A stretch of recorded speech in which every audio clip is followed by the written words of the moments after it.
Imperios.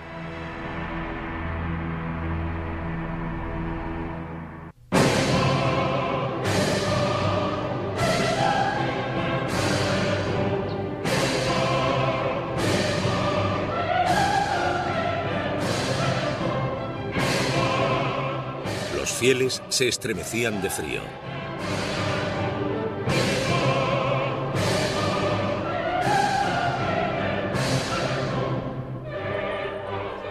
En Notre Dame resonaba el eco de 400 voces e instrumentos musicales.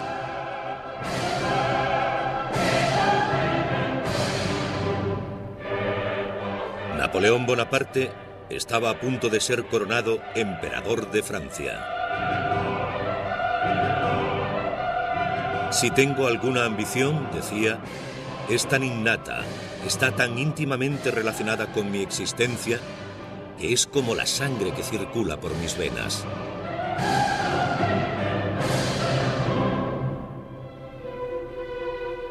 Era el 2 de diciembre de 1804. Napoleón tenía 34 años. Su fe en su estrella estaba justificada. Solucionando los problemas de la revolución que sacudieron a toda Europa, el joven teniente de Córcega había ascendido al rango de general. Se había casado con la mujer que amaba, Joséphine de Beauharnais, y no dejaba de conseguir victorias en el campo de batalla.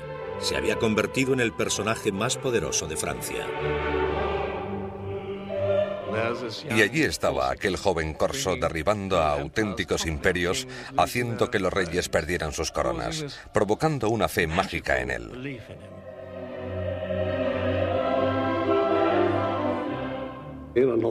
Tenía una gran presencia, una intensidad arrolladora, como una bomba a punto de estallar cuando entraba en una habitación.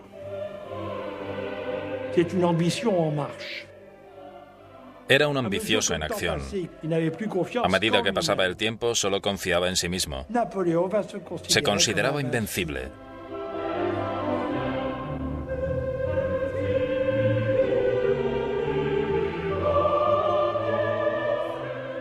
Napoleón subió solo los escalones hasta el altar.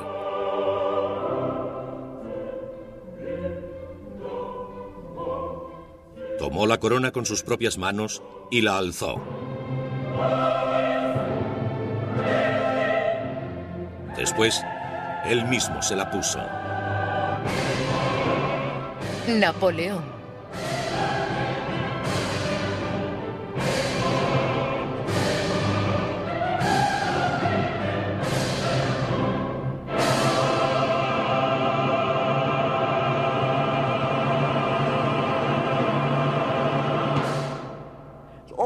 Es casi increíble. Un pequeño corso bueno en matemáticas, pero en nada más. Su padre era un abogado inteligente, que se convirtió en emperador de Francia. Sacó lo mejor de él. Es una historia maravillosa. Capítulo 3. La cumbre de la grandeza. A comienzos de 1805, Napoleón planeaba cruzar el Canal de la Mancha e invadir Gran Bretaña con 2.000 barcos y 200.000 soldados. Franceses e ingleses estaban en guerra una vez más. Enemigos irreconciliables luchando por el dominio del continente europeo. Creo que Napoleón se dio cuenta de que si cruzaba el canal tenía muchas posibilidades. Probablemente estuvo en lo cierto. Los ingleses no tenían ejército. Era un ejército patético y Napoleón parecía invencible. Como él mismo dijo, si soy el amo del canal durante 6 horas, seré el amo del mundo.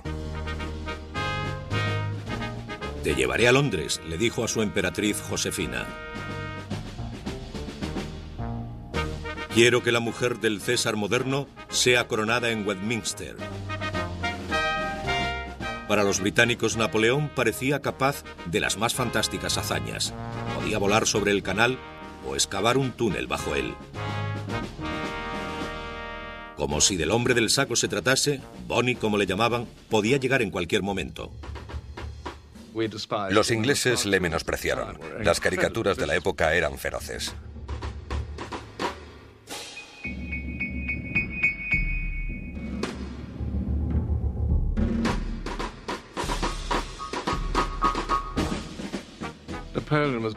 Napoleón era retratado como un pequeño corso advenedizo y Josefina como una fulana. Era un enano enfrentándose al gran poder del sistema británico. Por otra parte, las madres le decían a los niños por la noche: si no rezas tus oraciones, Bona vendrá a por ti. Los colegiales ingleses estaban aterrorizados por una nana popular. Niño, niño, niño travieso, calla, no digas una palabra. Calla, no digas nada, o Bonaparte vendrá y te llevará. Niño, niño, él te oye cuando pasa por la casa. Y miembro a miembro te los arrancará, como se matan el gato y el ratón.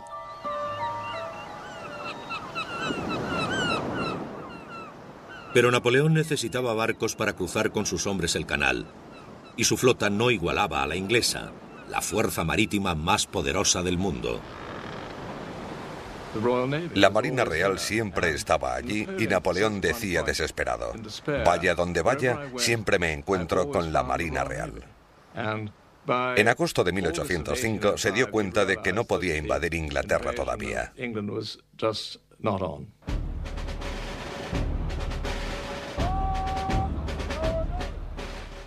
A finales de verano, Napoleón hizo desfilar a sus soldados por la costa del canal. Entonces, para sorpresa de todos, les ordenó dar la espalda a Inglaterra y marchar hacia Europa. Austria y Rusia se habían unido a Inglaterra formando una alianza para destruirle. Cientos de miles de soldados rusos ya se habían adelantado para unirse a sus aliados austriacos. Napoleón había heredado la lucha iniciada 10 años atrás, cuando la Francia revolucionaria se había enfrentado a los monarcas de Europa que decidieron detener la revolución antes de que se extendiera. Napoleón heredó el extraordinario dinamismo de la Revolución Francesa. Todos los que tenían una corona sobre su cabeza pensaron que lo que le había ocurrido a Luis XVI podía pasarle a él. Napoleón representa la revolución y su expansión. No solo una expansión territorial, sino también una expansión de las ideas revolucionarias. Napoleón se dirigió a Europa con sus bayonetas, pero también con el Código Civil.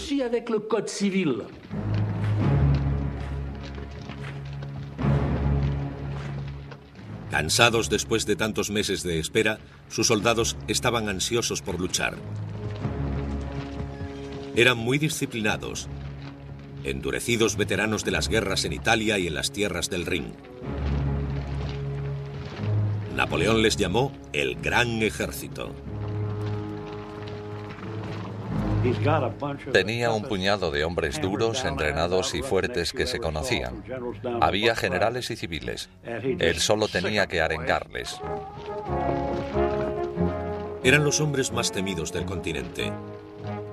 Podían empezar a desfilar antes del amanecer y tras un breve descanso continuar hasta la caída del sol.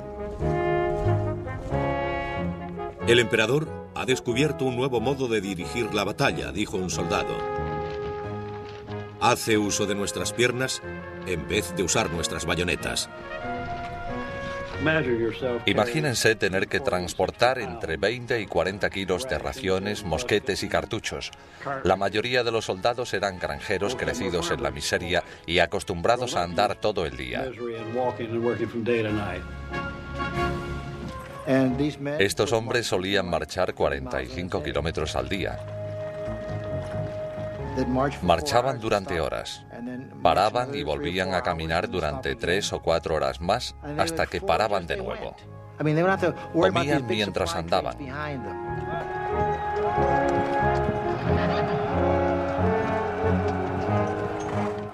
El Gran Ejército presentaba una visión impresionante.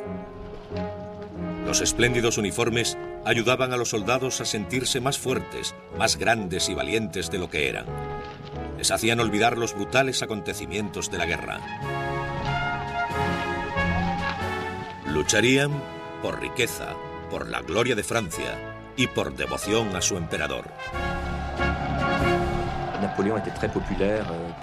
Napoleón era muy popular entre sus soldados. Desarrolló una especie de culto al emperador. Era muy inteligente. Sabía cómo hablar a la gente sencilla, especialmente a sus soldados. Cuando pasaba revista al ejército o cuando estaba en la batalla, podía recordar qué oficial dirigía esa batalla, qué regimiento, qué división o qué batallón, y preguntaba por qué un soldado estaba en un sitio y no en otro. Una vez preguntó, ¿quién es el hombre más valiente de esta unidad? El oficial dijo, este hombre. Napoleón cogió la medalla de la Legión de Honor de su propio abrigo y se la puso al soldado. Imagine el efecto de este hecho. Sus soldados le idolatraban. Estaban ansiosos por escuchar unas palabras o por recibir un tributo mayor reservado a los más valientes. Un afectuoso tirón de orejas. Medía 1,58 m. Con una mano siempre bajo su abrigo, inventó una pose común en aquella época y se apropió de ella. Su pequeño abrigo y sombrero eran su propaganda. Había creado un personaje sencillo y austero, pero fácilmente reconocible. Apeló a sus soldados para que llevaran las mismas ropas. Los soldados veían a un hombre que vestía como ellos, no como los generales y los mariscales, sino como los soldados.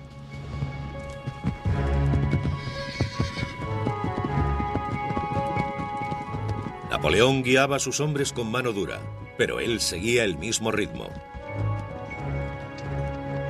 Podía montar a caballo durante 10 horas seguidas. A menudo comía montado en el caballo. Dormía en una pequeña tienda de campaña o bajo las estrellas, tumbándose en su saco de dormir a las 8 y levantándose tan solo unas horas después para pasar el resto de la noche estudiando informes y planeando estrategias. Y todavía encontraba tiempo para escribir a Josefina, recordándole su amor y rociándola de besos por todas partes.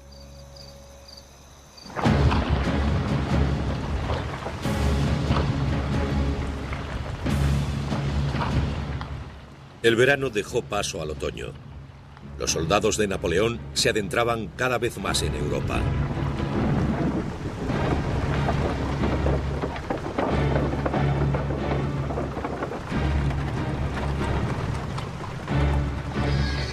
Esperándoles se encontraban los dos ejércitos enemigos que les superaban en número a razón de 2-1.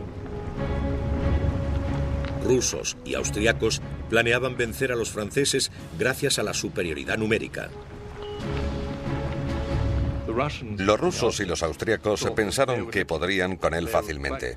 Estaban convencidos de que una vez que estuvieran en el centro de Europa podrían acabar con él. Pero Napoleón vio al momento el defecto de la estrategia aliada. Sus fuerzas estaban dispersas por todo el continente. Moviéndose rápidamente, podía atacar a los austriacos antes de que llegaran los rusos. Atravesaría Alemania y cortaría el camino a las fuerzas austríacas. Su plan era atacar primero con sus fuerzas y capturar a aquellos soldados antes de que pudieran reagruparse.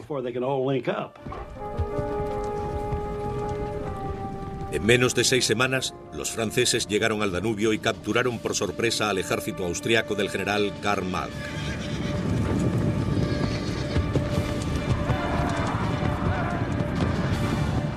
Mientras su enemigo dudaba, Napoleón hacía el ataque decisivo.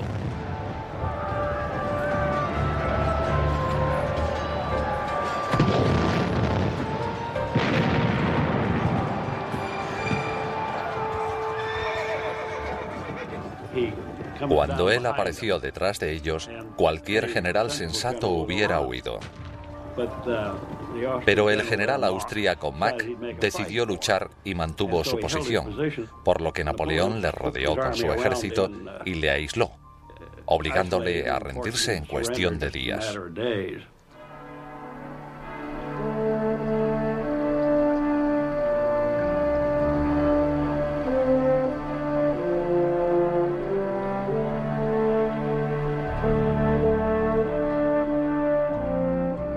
$20.000 hombres se rindieron. Mack había perdido a casi todo su ejército. No quería luchar más que con los ingleses, dijo Napoleón al general austríaco derrotado, hasta que tú llegaste y me provocaste. Todo imperio tiene un fin.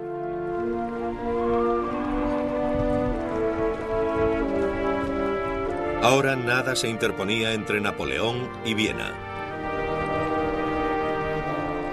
Creo que me he exigido demasiado, mi querida Josefina. 8 días bajo la lluvia con los pies fríos me han servido de poco, pero tengo que cumplir mi objetivo. He destruido al ejército austriaco.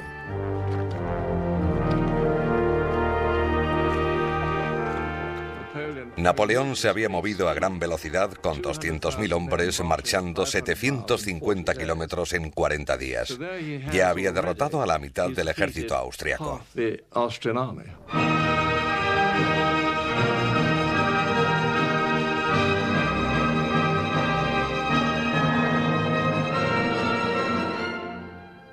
El 14 de noviembre, Napoleón llevó a sus soldados a Viena, capital del Imperio austriaco.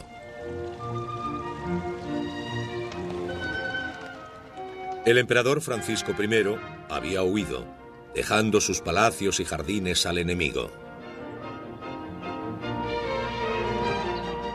Mientras Napoleón marchaba triunfante por las tortuosas calles, se retrataba como el representante de la Revolución Francesa, un símbolo de la libertad y la Ilustración.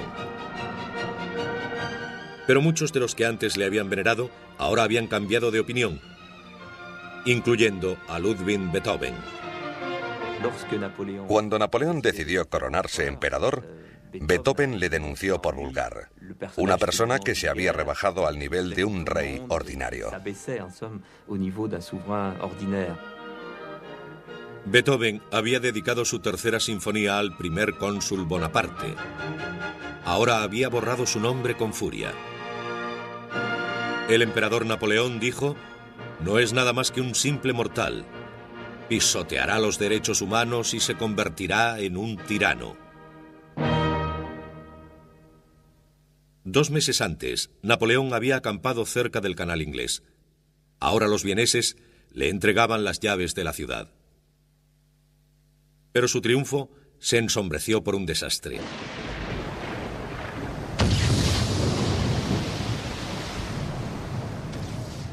El 21 de octubre, el almirante inglés Horatio Nelson había capturado a la flota francesa en Trafalgar, destruyéndola casi por completo, aunque le costó su propia vida. Gran Bretaña había perdido a su mejor marino, pero los franceses nunca más se atreverían a retar al poder de la marina inglesa. Napoleón nunca más tendría una flota con la que contar, y ahora, en diciembre de 1805, el gran ejército estaba en peligro. Aunque Napoleón había vencido al ejército austriaco y ahuyentado al emperador de Viena, su conquista amenazaba con deshacerse. Era invierno, diciembre, hacía frío. Estaba rodeado de una población hostil. Los rusos estaban llegando para ayudar a los austríacos. Sus tropas estaban diezmadas. Estaba a miles de kilómetros de París. Toda Europa se había convertido en una trampa mortal. Se encontraba en el centro del continente. Prusia amenazaba ahora con declarar la guerra. El 22 de noviembre, el ejército austriaco y el ruso se unieron en la lucha. 90.000 aliados contra 75.000 franceses. Un hombre sensato se habría detenido y quizá hubiera hecho un trato con los rusos y los austriacos. Tenía 2 opciones, echarse atrás o continuar. Pero él pensó, una batalla más. Cuando terminaba noviembre, Napoleón vagaba por el campo estudiando las batallas de Federico el Grande, mirando todos los mapas. Entonces localizó un punto no lejos del pequeño pueblo de Austerlitz. Era un terreno montañoso, rodeado de bosques, estanques pantanosos y pequeñas ciudades. Allí establecería su base. Mirando por encima, el emperador le dijo a sus soldados: Señores, examinen este campo con cuidado. Va a convertirse en un campo de batalla. Tendrán que tomar parte.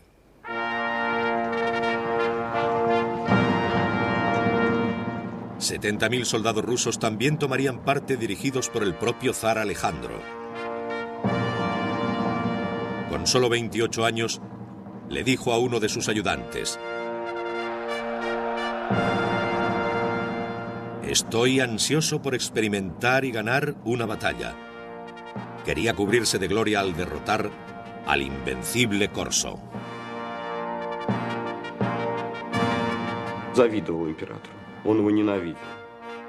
Alejandro I odiaba a Napoleón. Estaba celoso de él. Era un emperador ruso nacido para heredar la monarquía más grande del mundo y había hecho muchas menos cosas que Bonaparte. Tenía un lado místico y pensaba que el destino le había enviado esa misión para organizar Europa y ganar la revolución. Eso le proporcionó cierta fuerza, pero también le hizo imprudente. Vanidoso y con poca experiencia, el joven zar era un objetivo fácil para uno de los mejores estrategas que el mundo haya visto jamás. Napoleón tenía menos hombres, pero si podía controlar la batalla, hacer que el zar le atacara cuando, dónde y como él quería, tendría la oportunidad de ganar. Napoleón sabía que el enemigo era consciente de que se encontraba en una posición difícil y lo explotó. Utilizó la aparente debilidad y la volvió contra su enemigo. Le convencería de que tenía miedo.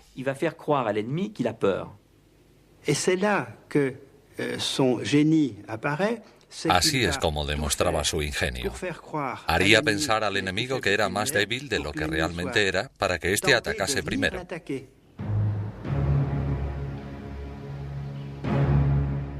La batalla de Austerlitz estuvo dominada por una meseta inclinada, la meseta de Pratzen. Si quisiera detener al enemigo, dijo Napoleón, ahí es donde debería colocarme. Pero eso desembocaría en una batalla normal, y yo quiero un éxito decisivo. El ejército de Napoleón controlaba las montañas, pero ahora sacrificaría su posición dominante en una estratagema audaz para hacer que los rusos atacaran su flanco derecho. Con una fina línea de soldados a su derecha, ordenó a sus hombres abandonar las montañas y se quedó observando mientras las fuerzas enemigas las ocupaban. Los rusos pensaron que lo habían conseguido. Los franceses contaban con pocas tropas y ellos podían atacar por el sur y acabar con ellos. Napoleón conocía a sus hombres. El zar organizó una reunión urgente y discutieron sobre un ataque inminente. El general ruso Mikhail Kutuzov se negó.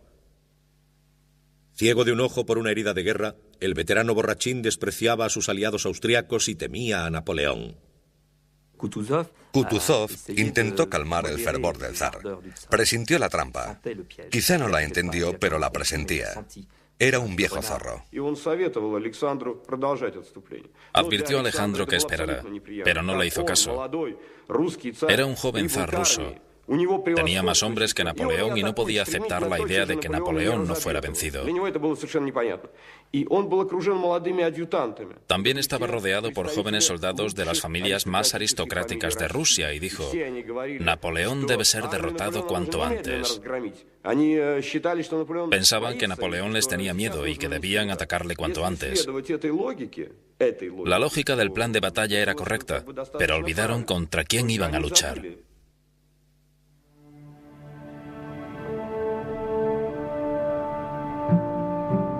La noche antes de la batalla, Napoleón cenó uno de sus platos de campaña favoritos, patatas fritas con cebolla.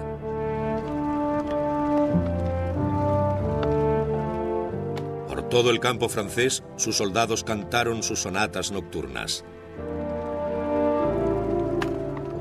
Ya había pasado revista a sus tropas y había preparado alguno de los cañones él mismo. Apareció como un modelo de optimismo y confianza. Mientras pasaba entre sus hombres, estos le gritaban: «¡Larga vida al emperador!» y ondeaban antorchas encendidas. El campo resplandecía con las luces. Los generales rusos y austríacos que observaban la escena desde lejos pensaban: los franceses están quemando su campamento porque planean rendirse.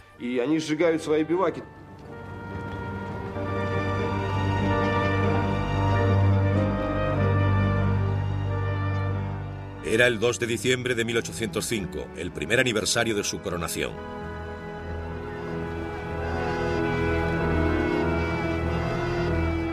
Napoleón dijo a un ayudante: «Esta es la noche más agradable de toda mi vida».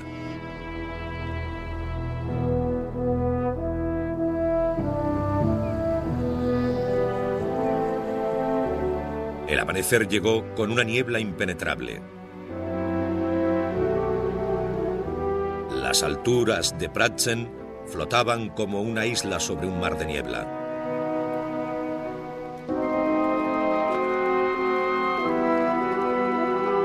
Los soldados de Napoleón se despertaron temprano y, temblando de hambre y cansancio, se prepararon para una lucha que él sabía que sería la última.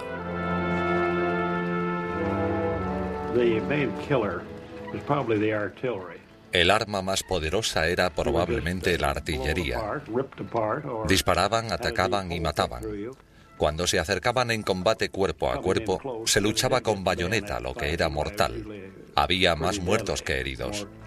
Y también se encontraba la infantería, las armas pesadas. Lo destrozaban y lo aniquilaban todo.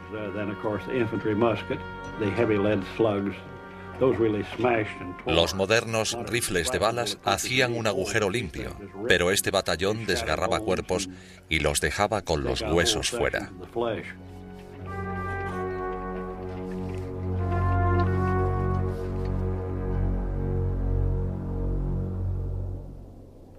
Desde su puesto de mando en la meseta de Pratzen, el zar, ansioso por iniciar la batalla, ordenó a los aliados que bajaran de las colinas hacia el débil flanco derecho de Napoleón, ubicado en el pequeño pueblo de Telnitz.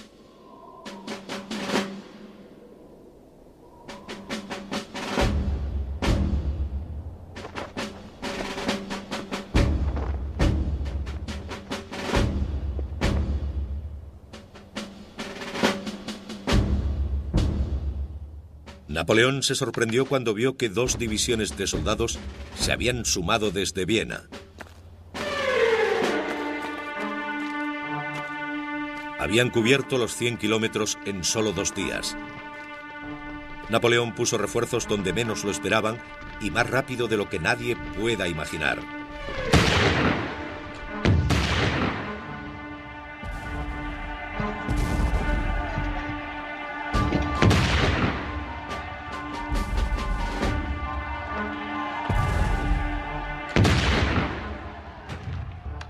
Tropas, cansadas tras la larga marcha desde Viena, lucharon por continuar. Por ahora, dijo Napoleón, el enemigo está actuando como pensaba, dirigiendo las maniobras según sus órdenes. Napoleón había querido que el enemigo atacara su débil flanco derecho. Ahora tenía suficientes tropas para defenderlo y más que suficientes para su plan: un ataque a la meseta Pratzen que fue abandonada con poca defensa. Napoleón observaba desde su puesto de mando la batalla, esperando liberar su trampa. Escondido entre la niebla, al fondo del valle debajo de la meseta, había 2 divisiones francesas, 17.000 hombres.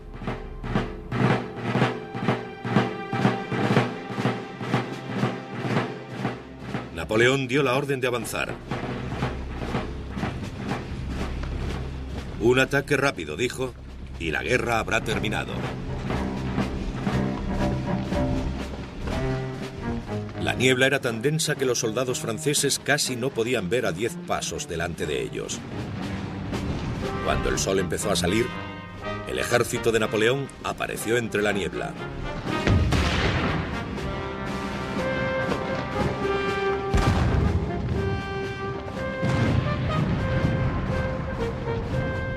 En lo alto de la meseta de Pratzen, el zar observaba la materialización de los franceses en el valle.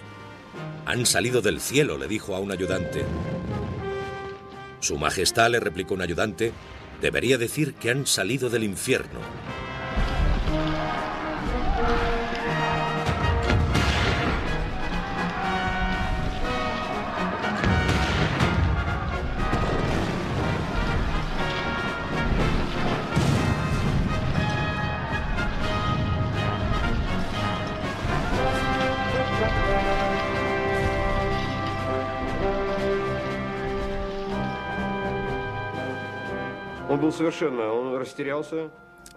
Alejandro no sabía qué hacer.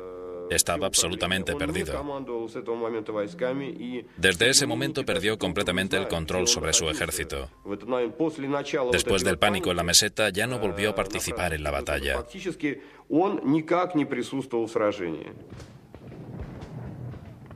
Siendo atacados cuando pensaban que eran ellos los que atacaban, dijo Napoleón, se verán a sí mismo medio vencidos. A las 9:30, los franceses controlaban la meseta de Pratzen y demolieron el centro de la posición aliada. Napoleón barrió el campo de batalla y atacó a los aliados desde atrás. A las 5, Austerlitz quedaba en silencio.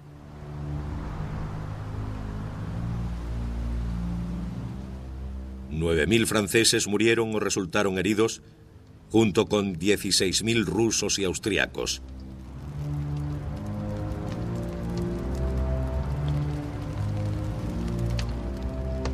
El zar y su ejército se retiraron. Pero el propio emperador austriaco, Francisco I, llegó para acordar la paz con el pequeño teniente de artillería Corso, que se había coronado a sí mismo emperador solo un año antes.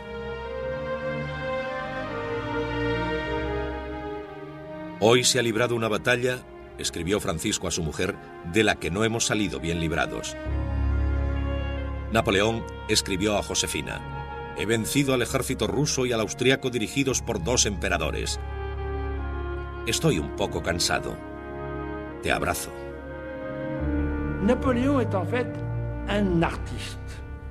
Napoleón era un artista. Siempre trataba las campañas militares como a un arte. Si los acontecimientos le imponían una solución, pensaba y encontraba una solución. Le encantaba la guerra, no hay duda. Pero le encantaba la guerra como arte. Austerlitz había encumbrado la estrella de Napoleón a cimas más altas. Había logrado su mayor victoria, la victoria de la que podría sentirse más orgulloso. Soldados, dijo, estoy contento con vosotros. Habéis decorado vuestras águilas con una gloria inmortal. Seréis recompensados con alegría y para vosotros será suficiente con decir, estuve en la batalla de Austerlitz, para que la gente responda, ahí va un valiente.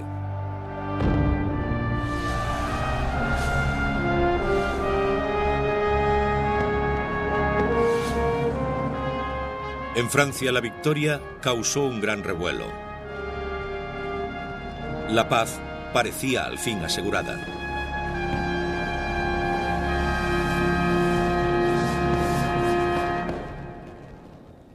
Pero 6 meses después, Napoleón seguía en Europa, preparándose de nuevo para la guerra.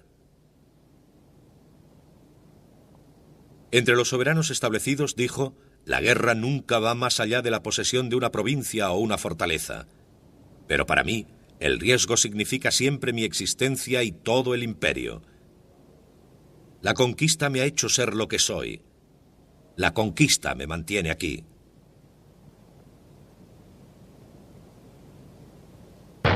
Alarmados por el creciente poder de Francia, los prusianos le retaron. Napoleón hizo un rápido trabajo con ellos. La idea de que Prusia pueda tomar el campo de batalla contra mí, dijo, me parece tan ridícula que no merece discusión.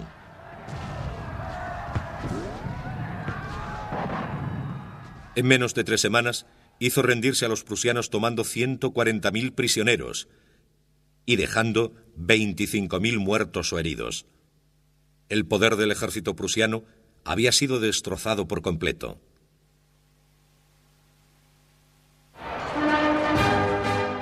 Napoleón marchó triunfante por Berlín al compás de la Marsellesa, invocando la revolución, la igualdad y la abolición de los privilegios.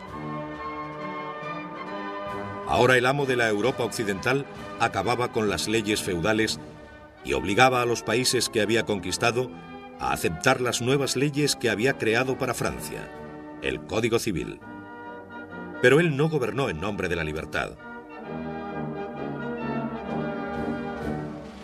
Me he dado cuenta, dijo, que los hombres no han nacido para ser libres. La libertad es una necesidad de una pequeña clase de gente cuya naturaleza les ha dotado de mentes más nobles que las del resto de los hombres. Reinó como los reyes, con 44 palacios diferentes, incluyendo Fontainebleau. Creía que su propia gloria, la gloria de Francia y el espíritu de la revolución eran lo mismo.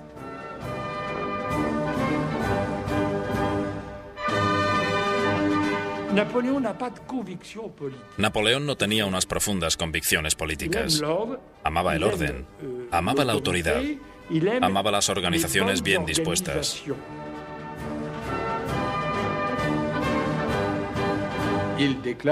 Decía, ¿cuál ha sido la causa de la revolución? La vanidad. La libertad ha sido solo un pretexto.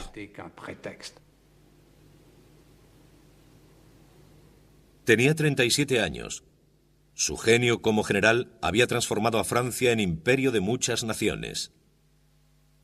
Ahora podía emplear toda su energía en dedicarse a gobernarlas. Mantenía sus ojos bien abiertos. Disolvió el gueto judío en Roma, ordenó la ejecución de un librero en Nuremberg por haber impreso un panfleto hostil y se inventó un currículum para el colegio de una niña. Dijo que el trabajo estaba hecho y que estaba cansado. También dijo, no hay límites en cuanto al trabajo que puedo realizar. La jornada de Napoleón duraba 24 horas. No necesitaba dormir mucho. Tenía la facultad de dormir durante pequeños intervalos de tiempo.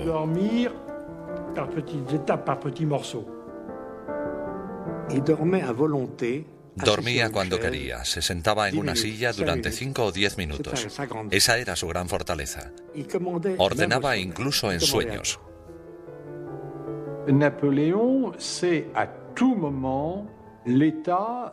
Napoleón siempre conocía el estado de sus finanzas, el estado de su administración y de su ejército.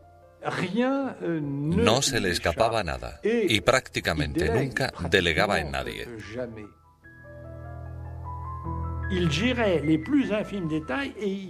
Estaba al tanto de los más mínimos detalles. Intervenía en asuntos administrativos que afectaban a todo el imperio. Tenía una memoria prodigiosa.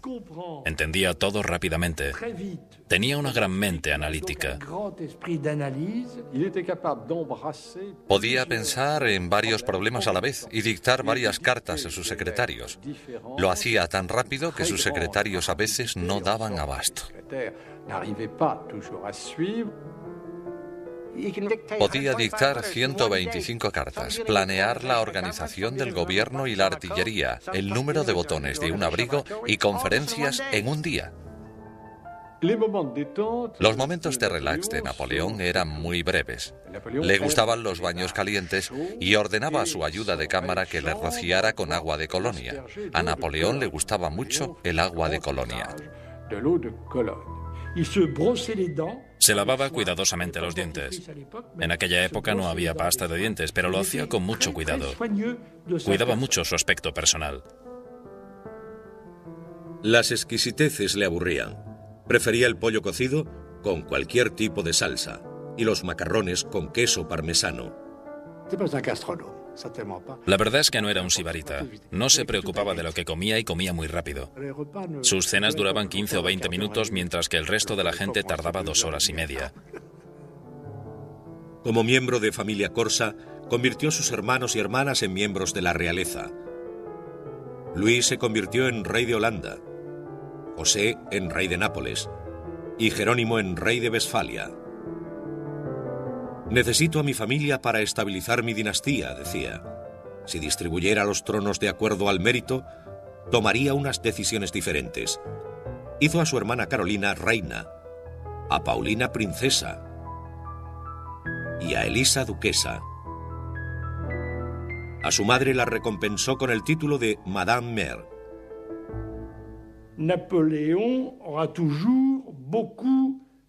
Napoleón siempre sintió un gran respeto por su madre.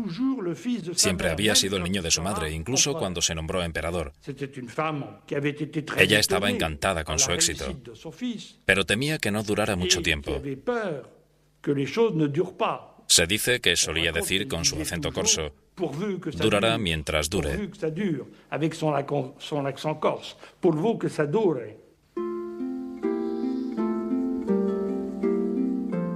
Mientras Napoleón pasaba largos meses de campaña lejos de Francia, Josefina pasaba el tiempo en Malmaison. No se encontraba cómoda viviendo en los palacios de las grandes familias reales. No estoy preparada para tanta grandeza, decía. Me siento como el fantasma de la reina preguntándome qué hago en su cama. Malmaison fue el refugio de Josefina. Allí cuidaba sus jardines, importaba plantas exóticas, árboles y flores de todo el mundo.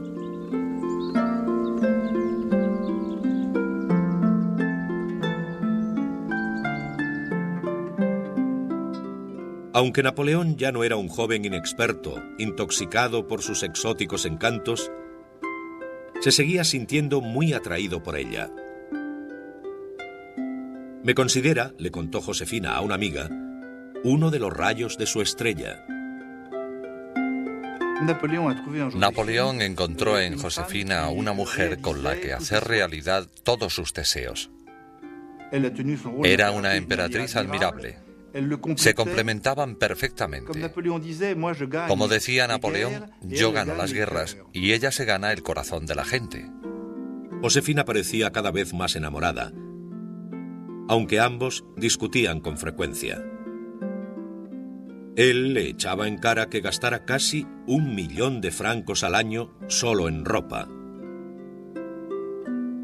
Ella estaba celosa de su amante. Pero él hacía el amor de la misma manera que comía, a toda velocidad. Mi amante, decía, no ocupa mis sentimientos. Es una cuestión de poder. No podía entender por qué Josefina se enfadaba. Se toma las cosas demasiado en serio, decía. Siempre piensa que voy a dejar de quererla.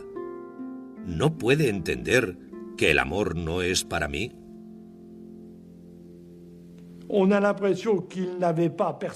Parece que no tenía demasiadas necesidades sexuales. En cualquier caso, tuvo amantes porque era lo que se hacía en la época. Era normal que los soberanos tuvieran amantes. Tuvo relaciones esporádicas y Josefina se enteraba de todas. Al final, con el tiempo, crearon una gran camaradería. Habían alcanzado la cima juntos. Si Josefina le hubiera dado un hijo, él hubiera sido el hombre más feliz del mundo.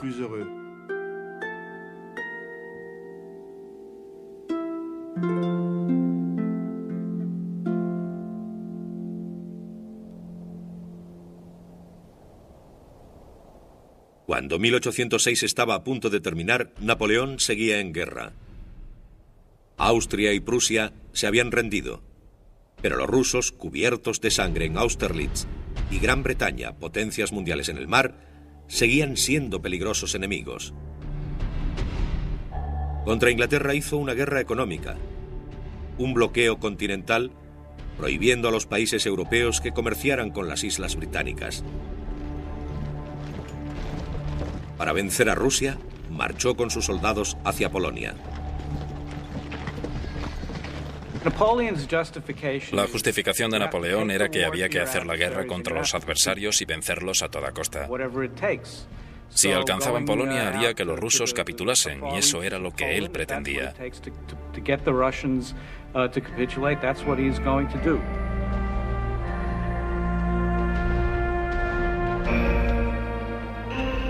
Napoleón estaba en Varsovia cuando quedó atónito por las noticias de un ataque sorpresa ruso. Se retiró primero a Eylau, a 230 kilómetros de la frontera rusa. luego a la vecina Friedland.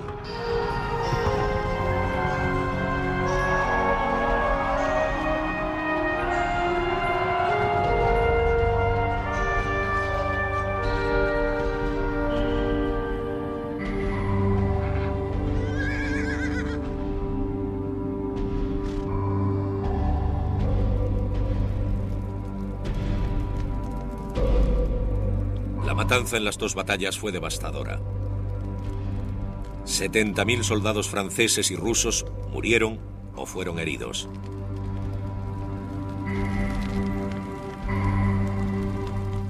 Ya no es un combate, escribió un general ruso al zar. Es una carnicería. El ejército de Napoleón estaba destrozado y diezmado. El ejército del zar estaba destruido. Alejandro dudaba sobre el siguiente paso. Cuando Alejandro I pensaba qué hacer tras la batalla de Friedland, su hermano Constantino dijo: Señor, si consideras la idea de luchar contra los franceses, deberías darle a cada soldado un arma y dejar que se pegara un tiro en la cabeza. El resultado sería el mismo.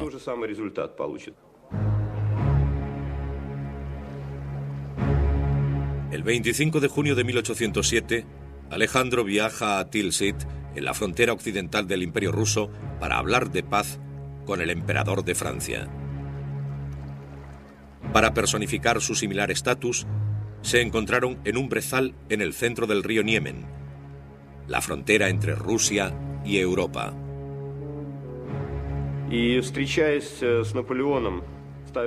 Cuando el zar se encontró con Napoleón, tenía un objetivo en mente: encontrar una solución pacífica que le beneficiara. Y lo primero que le dijo en francés a Napoleón fue: Señor, odio a los ingleses mucho más que usted. Y Napoleón dijo: entonces, podemos acordar la paz.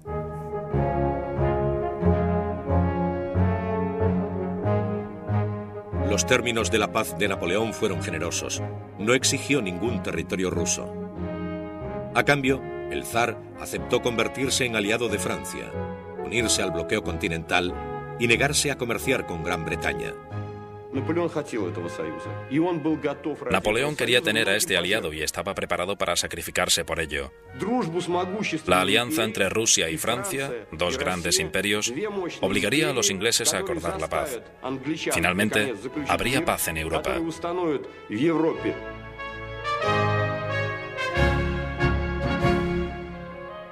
Solo 10 días antes se habían estado matando. Ahora los dos viejos enemigos actuaban como viejos amigos. El zar y Napoleón pasaron muchas horas juntos, pasando revista a sus respectivos ejércitos, recompensando con medallas a los soldados de ambos bandos. Tras 2 semanas, los dos hombres parecían haber creado un fuerte vínculo entre ellos. Napoleón estaba hechizado con Alejandro, al que describía como especialmente atractivo, como un héroe con todas las gracias de un amable parisino. El zar parecía sentir mucho respeto por Napoleón y por su gran poder. Cuando se despidieron, Napoleón estaba convencido de que había convertido al zar en un amigo y aliado. Intentó seducir a Alejandro. Intentó agradarle. Le elogió mucho. Napoleón era un gran seductor. Si Alejandro fuera una mujer, escribió a Josefina, le convertiría en mi amante. Ese fue el gran error de Napoleón. Pensó que realmente había caído bien a Alejandro. Lo que Napoleón no entendió fue que éste nunca cumpliría su promesa. Pero para Napoleón, la paz de Tilsit parecía el momento más glorioso para él y para su imperio.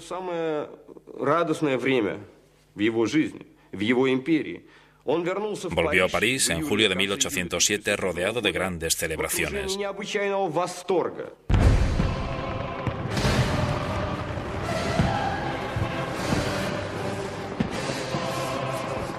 Francia se alegró de la firma del tratado entre las dos grandes potencias.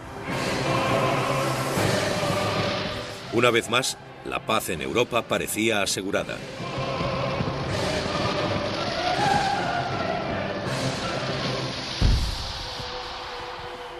En 1807, el imperio de Napoleón se extendía desde la costa atlántica hacia las estepas de Rusia, desde el Mar del Norte al Mediterráneo. Gobernaba a 70 millones de personas, franceses, italianos, holandeses, alemanes y polacos. No había habido un imperio tan grande desde los tiempos de Roma. Orgulloso de su poder, soñó con unir a toda Europa bajo las leyes francesas.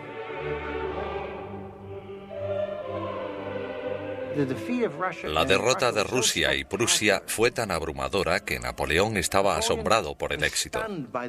Nunca había imaginado tal hazaña. Empezó a pensar que podía hacer cualquier cosa.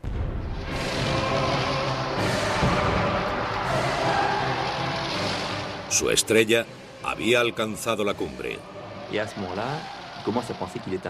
En aquel momento empezó a creer que era infalible, una especie de superhombre, alguien protegido por el destino, por su famosa estrella.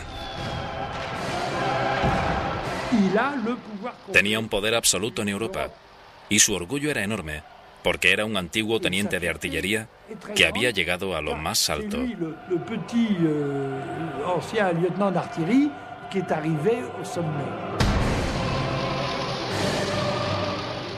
La ambición nunca está satisfecha, escribió una vez Napoleón, incluso en la cumbre de la grandeza. Con 38 años, embriagado de poder, el gobernador más famoso de Europa se empeñó en otra conquista más. Sería un error fatal.